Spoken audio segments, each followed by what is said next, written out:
In the world of bodybuilding, no trophy carries more weight than the Mr. Olympia title. More than just a competition, it represents the absolute peak an athlete can reach in the sport. It's the moment when years of brutal training, strict dieting, and relentless discipline finally collide on the same stage. Up there, every detail matters: size, conditioning, symmetry, and stage presence. And each year, only one athlete earns the privilege of being called the best bodybuilder in the world. Throughout history, a few names have become almost synonymous with that achievement. Athletes like Arnold Schwarzenegger helped bring bodybuilding into the global spotlight, turning the sport into a worldwide phenomenon. Decades later, Ronnie Coleman pushed the physical standards to levels that once seemed almost unimaginable, dominating the Olympia stage for years and building a legacy that still amazes fans and experts today. But there's another side to this story that often gets overlooked. While some athletes reached the very top and immortalized their names in the sport, many others came incredibly close. Bodybuilders with spectacular physiques, consistent careers, and unforgettable performances stepped onto the Olympia stage believing that this would finally be their moment, yet the title never came. In many cases, the reasons were simply beyond their control. Some athletes had the misfortune of competing in the exact same era as dominant champions who seemed almost unbeatable. In other moments, controversial judging decisions sparked debates that bodybuilding fans still argue about to this day. And sometimes, a tiny difference in conditioning or presentation was enough to completely change the outcome. And that's exactly who we're talking about today. In this video, we're diving into the stories of 10 bodybuilders who had everything it takes to become Mr. Olympia champions. Incredible physiques, undeniable talent, and unforgettable careers. Even without lifting the sport's most prestigious trophy, they left behind massive legacies and are still remembered as some of the greatest athletes in bodybuilding history. And the question still lingers: should any of them have actually been crowned Mr. Olympia? To start this list, we have to talk about the legendary Shawn Ray, who entered the professional bodybuilding scene during one of the most competitive eras in the sport. In 1988, the same year he earned his pro card, he was already stepping onto the Mr. Olympia stage, something very few athletes managed to accomplish that quickly. Still, his debut ended with a 13th place finish, a modest result that didn't fully reflect the potential many people already saw in the young competitor. What's truly impressive about Shawn Ray's career is the level of competition he faced throughout the years. He shared the stage with some of the biggest legends in bodybuilding history, including Lee Haney, who dominated the Olympia for nearly a decade, as well as Dorian Yates and Ronnie Coleman, two champions who pushed the sport's physical standards to entirely new levels. Even while competing in one of the toughest eras bodybuilding has ever seen, Ray built an incredibly consistent career. His best Olympia results came in 1994 and 1996, when he finished in second place, behind only Dorian Yates. In both years, many fans and analysts believed the contest was far closer than the official scorecards suggested. Shawn Ray's physique was known for its near-perfect symmetry, razor-sharp conditioning, and outstanding proportions. He may not have been the most massive athlete on stage, but he made up for it with a highly polished presentation that represented the classic bodybuilding look many fans still consider the gold standard. Even without winning the sport's ultimate title, Shawn Ray established himself as one of the most complete and respected athletes of his generation. His ability to stay at the top of the sport for so many years still raises a question that bodybuilding fans debate to this day. If Shawn Ray had competed in a different era, would he be remembered today as a Mr. Olympia champion? If there's one athlete who managed to turn bodybuilding into true stage art, that athlete is Greene. With a powerful personality and unmatched charisma, he became one of the most popular bodybuilders of the modern era. But what truly won so many fans wasn't just the sheer size of his physique, it was the unique way he expressed himself on stage. Greene won the Arnold Classic title 3 times, one of the most prestigious competitions in the entire bodybuilding world. Each victory reinforced the idea that it was only a matter of time before he would also claim the Mr. Olympia crown. After all, he had an incredible physical package and a stage presence that very few athletes could match. His physique was defined by incredibly striking features. His deeply detailed quadriceps, with dramatic separation, immediately grabbed attention. On top of that, his wide, dense back created an extremely dominant silhouette on stage. It was the kind of physique that seemed to come alive the moment he started posing. But Greene's real advantage came from his posing routines. While many athletes simply execute the mandatory poses, Kai turned every presentation into something close to a theatrical performance. Fluid movements, intense expressions, and a clear connection with the music created a spectacle that stayed with the audience long after the show ended. His rivalry with Phil Heath, famously documented in the movie Generation Iron, became one of the most iconic storylines in modern bodybuilding. In several Mr. Olympia contests, Kai came incredibly close to victory, often losing by extremely narrow margins. And even today, many fans still ask the same question: should the Predator have taken at least one Sando trophy home? Before becoming a star in television and film, Lou Ferrigno was widely seen as the athlete who could carry on the legacy of Arnold Schwarzenegger in bodybuilding. During the 1970s, the sport was rapidly growing in popularity, and Ferrigno emerged as a new powerhouse who many believed could dominate the stage for years to come. One of the first things that grabbed people's attention about Lou Ferrigno was simply his size.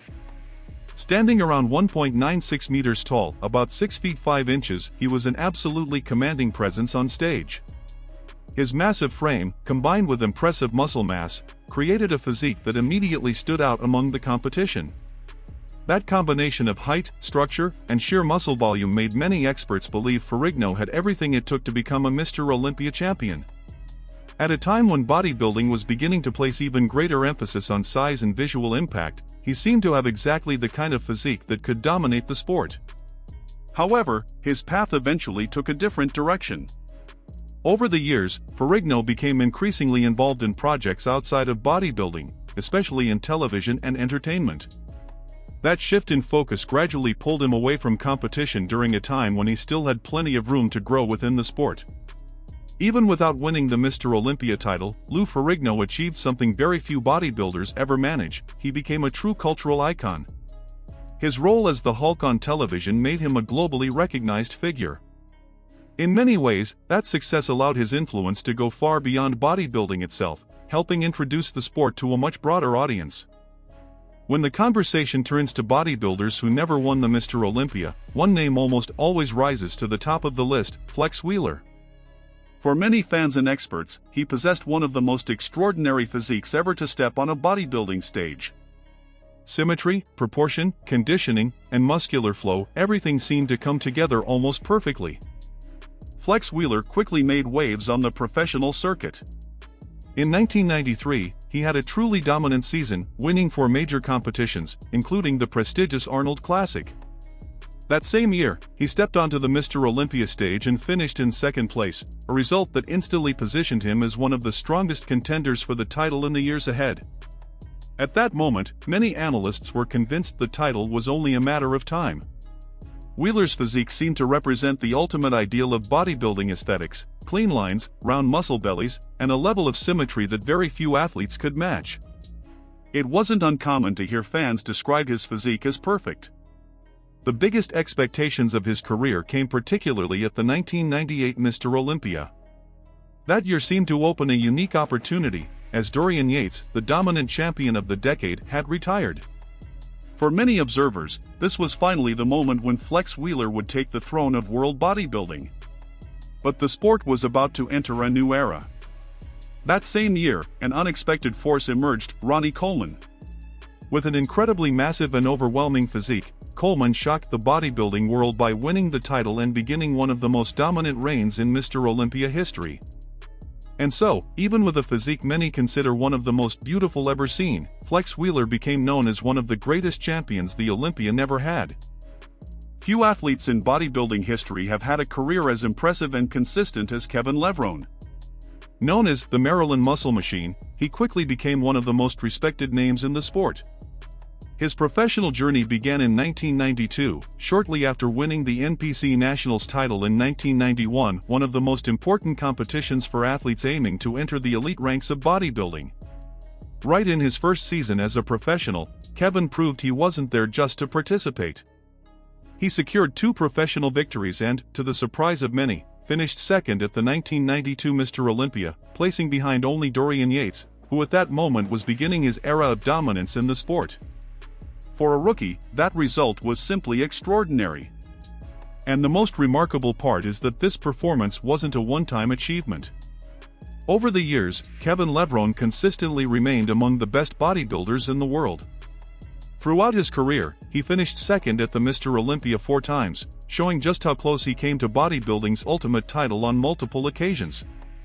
On top of that, Levrone accumulated 20 professional victories, including major wins like the Arnold Classic in 1994 and 1996. During his competitive prime, he maintained such a high level of performance that he never finished lower than 6th place at the Olympia, an achievement very few athletes manage across such a long career competing against the world's elite. And even decades after his prime, Levrone still managed to surprise the bodybuilding world. In 2016, at 51 years old, he returned to the stage for one final appearance at the Mr. Olympia, proving that his passion for the sport was still alive. Even without winning the ultimate trophy, Kevin Levrone remains one of the most respected and admired athletes in bodybuilding history. During the 2000s, few bodybuilders managed to earn as much respect and admiration from fans as Victor Martinez. With an impressive physique and a powerful stage presence, he quickly became one of the most respected names of the new generation of bodybuilding. His physique combined size, aesthetics, and muscular density, a package that always stood out the moment he stepped on stage. The first major sign that Martinez could contend for bodybuilding's ultimate title came at the 2006 Mr. Olympia, where he placed third.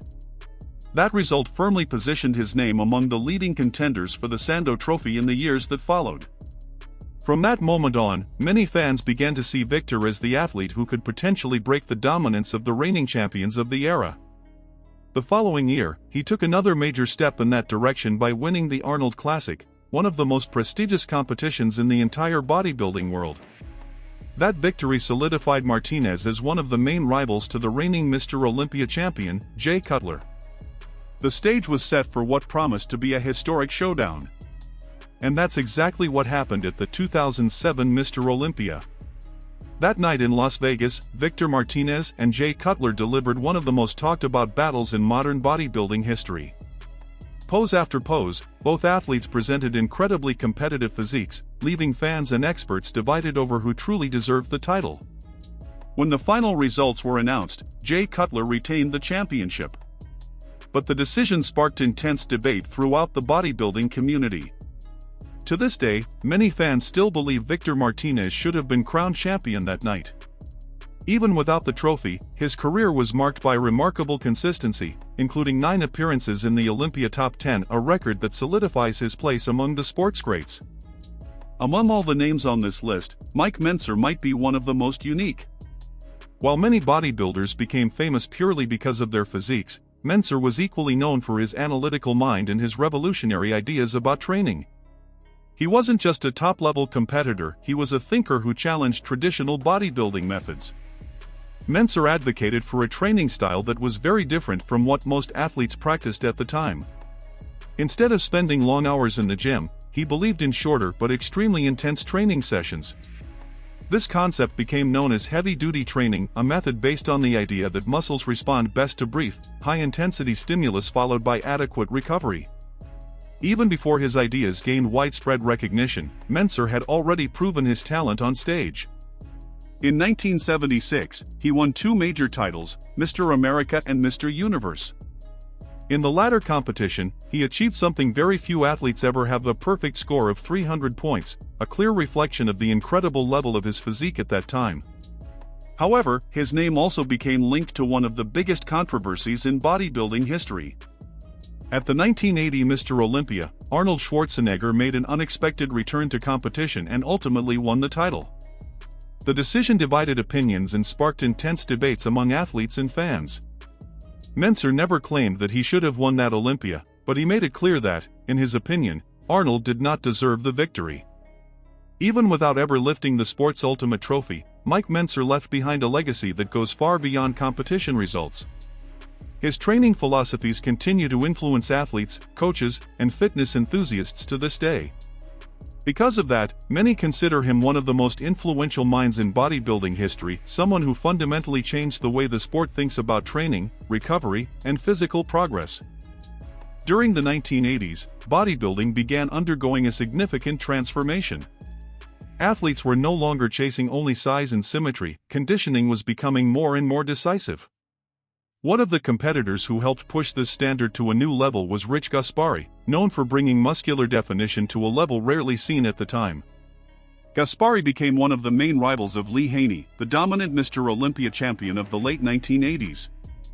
Between 1985 and 1991, he competed several times at the Olympia, directly facing one of the greatest champions in bodybuilding history.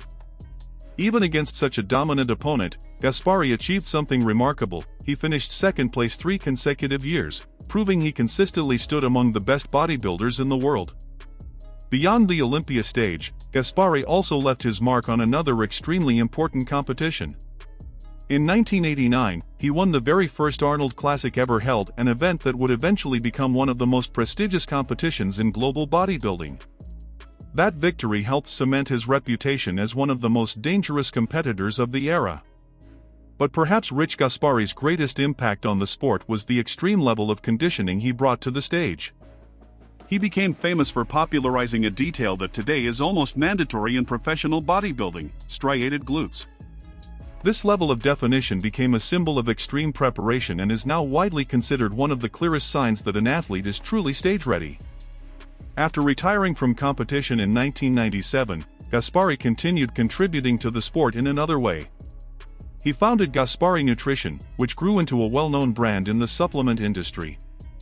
In that sense, even without winning the Mr. Olympia title, Gaspari left a lasting legacy, influencing both the physical standards of bodybuilding and the growth of the fitness industry itself.